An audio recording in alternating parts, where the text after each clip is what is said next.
Welcome to Zoomania. Today's topic is what is science?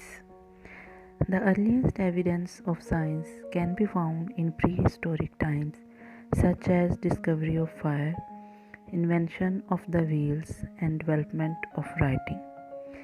Early tablets contain numerals and information about the solar system. Science became decidedly more scientific over time. However, now we come to the definition of science. Science is a systematic and logical approach to discovering how things in the universe work. It is also the body of knowledge accumulated through the discoveries about all the things in the universe. The word science is derived from a Latin word scientia, which is knowledge based on demonstrable and reproducible data. True to this definition, science aims for measurable results through testing and analysis. Science is based on fact, not opinions or preferences. The process of science is designed to challenge ideas through research. One important aspect of the science is scientific process, that it is focused only on the natural world. According to the University of California, anything that is considered supernatural does not fit into the definition of science. Now we comes to the scientific method. When conducting research, scientists use the scientific method to collect data, measurable, empirical evidences in an experiment related to hypothesis. Hypothesis is often a statement that results aiming to support or contradict a theory. As a field biologist, my favorite part of the scientific method is being in a field and collecting the data. Told by James Tanner, a professor of biology at Marlborough College, told life science, but what really makes that fun is knowing that you are trying to answer an interesting question.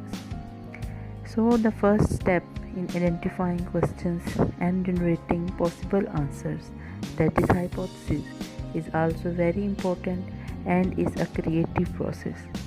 Then once you collect the data, you analyze it to see if your hypothesis is supported or not. The steps of the scientific method go something like this. Make an observation, ask questions about the observations, and gather information. Hypothesis, a tentative description of what being observed, and make predictions based on that hypothesis. Test the hypothesis and prediction in an experiment that can be reproduced. Analyze the data and draw conclusions. Accept or reject the hypothesis or modify the hypothesis if necessary. Reproduce the experiment until there are no discrepancies between observation and theory. The replication of method and the hypothesis must be testable and falsifiable according to the North California State University. Falsifiable means that there must be a possible negative answer to the hypothesis. Research must involve deductive reasoning and inductive reasoning. Deductive reasoning is the process of using true premises to reach a logical true conclusion, while inductive reasoning takes the hypothesis approach. An experiment should include a dependent variable and an independent variable. An experiment should include an experimental group and control group. The control group is what experiment group is compared against. Now we come to the scientific theory and laws. The scientific method and science in general can be frustrating. A theory is almost never proven, though a few theories do become scientific laws, and one example would be the laws of the conservation of energy. which is the first law of the thermodynamics. Life science, that this is favorite scientific law. This is one that guides much research on cellular electrical activity, and it states that energy cannot be created and not destroyed, only changed in form. This law continuously reminds me of the many forms of energy. A law just describes observed phenomena, but it does not explain why the phenomena exist or what causes. In science, laws are starting place. From there, scientists can ask the question why and how.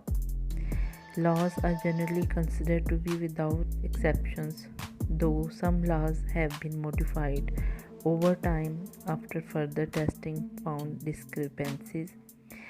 This does not mean theories are not meaningful.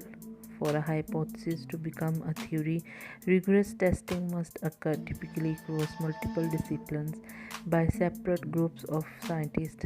Saying something is just a theory is Elabrason's term.